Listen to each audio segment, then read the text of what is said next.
اہم موضوع جو چاہ رہا تھا اس کے لیے زیادہ وقت بچاؤں اور کم رہ گیا ہے، وہ محرم الحرام ہے۔ محرم الحرام جیسا اس کے نام سے ظاہر ہے، حرمت کا مہینہ ہے، احترام والا مہینہ۔ 4 مہینے اسلام نے، دین نے، شریعت مقدسہ نے ان کو احترام دیا ہے، قرآن نے، اللہ نے ان کو احترام دیا ہے، اور اس میں سے ایک محرم ہے، حرمت والا مہینہ۔ اور اس کی حرمت و احترام کا تقاضا یہ ہے کہ اس کے اندر تمام مومنین جہاں جہاں ہیں وہ تمام ان چیزوں کا احترام بجا لائیں جن کے لیے اللہ نے حرمت رکھی ہے۔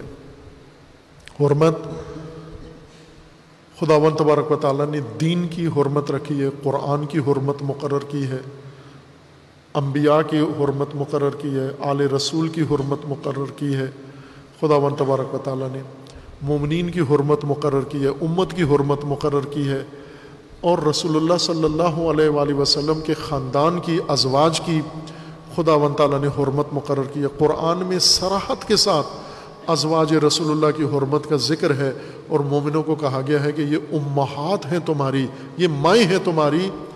مائیں کا مطلب یہ نہیں ہے کہ تم وارث ہو ان کی جائیدادوں کے، بلکہ ان کا ماں والا احترام دو، ان کو حرمت ماں والی ان کی ہونی چاہیے۔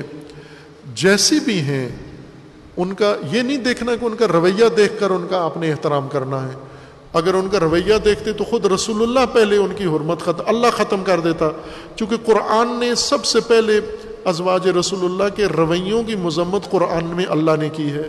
پھر رسول اللہ نے خود کی ہے کہ یہ رویے بعض تمہارے ٹھیک نہیں ہیں، لیکن ان رویوں کے بعد بھی اللہ نے اجازت نہیں دی ان کی حرمت شکنی کی۔ خداوند نے فرمایا کہ یہ رویے بعض رسول اللہ کے ساتھ ان کے ٹھیک نہیں ہیں، لیکن یہ نہیں کہا کہ چونکہ ان کے رویے ایسے ہیں لہذا اب آپ ان کا احترام نہ کرو۔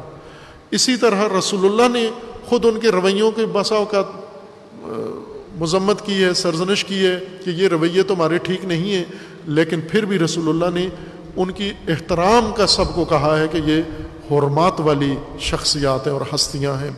اور اہل بیت علیہ السلام نے سب سے زیادہ، اہل بیت علیہ السلام کے ساتھ مشکلات ہوئی ہیں، اہل بیت علیہ السلام کو دکھ پہنچے ہیں، سب کچھ ہوا ہے، لیکن اہل بیت نے کبھی بھی ازواج رسول کی حرمت شکنی نہیں کی، نہ امیر المومنین نے، نہ امام حسن علیہ السلام نے، نہ امام حسین علیہ السلام نے یہ حرمت شکنی نہیں کی۔ رویوں پر البتہ ضرور اعتراض کیا ہے، رویوں کے اوپر گلہ کیا ہے، شکوہ کیا ہے کہ یہ رویے ٹھیک نہیں تھے، اور وہ میں نے عرض کیا قرآن میں بھی ہیں اور رسول اللہ کے فرامین میں بھی موجود ہیں، سیرت میں بھی موجود ہیں۔ اسی طرح صحابہ رسول اللہ صلی اللہ علیہ وآلہ وسلم کے، ان کا ایک احترام ہے، اور قرآن میں جب ان کا ایک احترام ذکر ہوا ہے ان کا احترام کیا جائے۔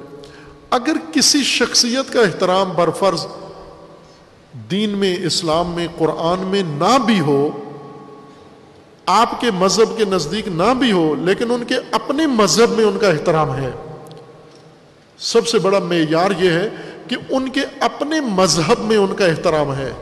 جب ان کے اپنے مذہب میں ان کا احترام ہے تو وہ احترام ملحوظ رکھنا چاہیے، اس حرمت شکنی کو روا جائز نہیں سمجھنا چاہیے۔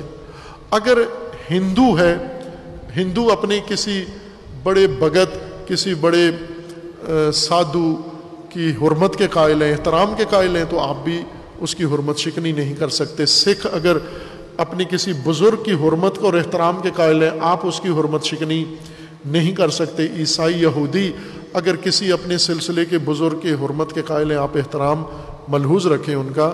یوں نہیں ہے کہ چونکہ آپ کے نزدیک نہیں ہے، ان کی حرمت ثابت نہیں ہے تو ان کا احترام آپ نہ کریں، اور جب بے حرمتی کریں گے، بے حرمتی کا جواب خاموشی نہیں ہوتا۔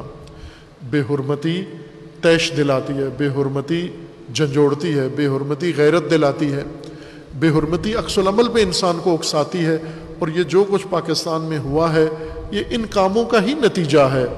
کچھ لوگ ہیں جنہوں نے بے حرمتیاں کی ہیں، حرمت شکنی کی ہے، اور یتیم کسی اور کے بچے ہو گئے ہیں۔ بے حرمتی کرنے والے اتفاقاً سارے گھوم پھر رہے ہیں، محفوظ ہیں، ان کو محفوظ کر دیا جاتا ہے وقت پڑنے پر، ملک سے باہر بھی ان کو بھیج دیا جاتا ہے، لیکن دوسرے لوگ وہ اس کی سزا بھگتتے ہیں اور وہ جو لاوا اٹھتا ہے وہ اس کا شکار ہو جاتے ہیں۔ اس لیے محرم کا احترام حکومت بھی کرے۔ حکومت ہر سال محرم کے موقع پر بلا کر کچھ پابندیاں اور کچھ اہتمام کرتے ہیں۔ ان سارے اہتمام میں یہ شامل ہوتا ہے کہ کوئی ذاکر خطیب بے حرمتی نہ کرے، دل آزاری نہ کرے، کوئی جلوس اپنے وقت سے اوپر نہ جائے، کوئی فلاں کام نہ ہو، اس طرح کے یعنی عزاداری سے متعلقہ ہر پابندی حکومت پولیس کے ذریعے سے لاگو کر دیتی ہے، ٹھونس دیتی ہے۔ اس سال بھی یہی کام کیا ہے۔ محرم سے پہلے بہت سارے عزاداروں کو 4 شیڈول میں ڈال دیا ہے۔ غلط کام کیا ہے، کیا گناہ ہے ان کا؟ صرف عزاداری کرنے کے جرم میں ان کو 4 شیڈول میں ڈال دیا ہے۔ یہ زیادتی ہے، یہ خود ایک فرقہ وارانہ فضا کو اہمیت اور بڑھکانے والی بات ہے۔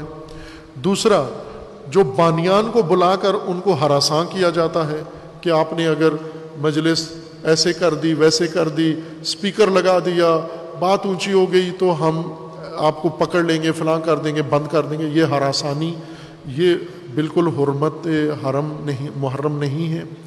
اسی طرح اور بہت ساری پابندیاں اور لکھوا لیتے ہیں، بعض ایفیڈیوٹ لکھوا لیتے ہیں کہ آپ یہ نہیں کرو گے، آپ وہ نہیں کرو گے۔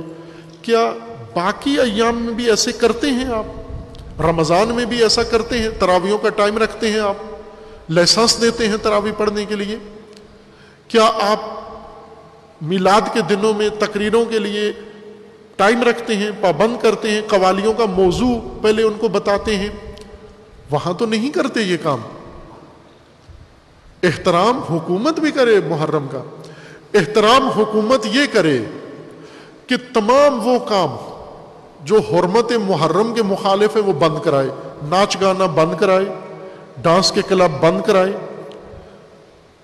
اور جو ملک کے اندر فساد و فحشا ہے یہ احترام محرم میں بند کرائے، اور جو فرقہ وارانہ گفتگو محرم میں ہوتی ہے یہ بند کرائے، اور تمام مسلمانوں کو خود حکومت پابند کرے کہ ایام محرم میں امام حسین علیہ السلام کے علاوہ کوئی اور موضوع نہ چھیڑیں۔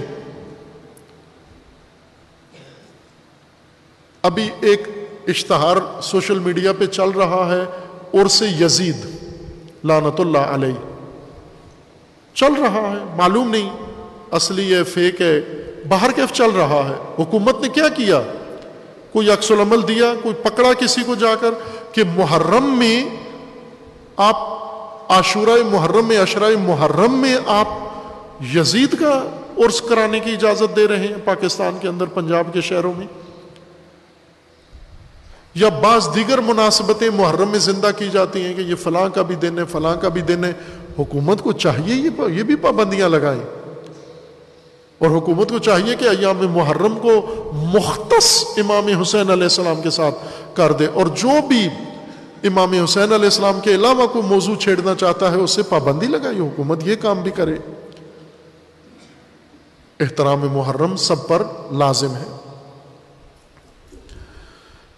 محرم کا تقاضا یہ ہے کہ تمام ادیان، تمام مذاہب کا احترام ہو، انسانیت کا احترام ہو،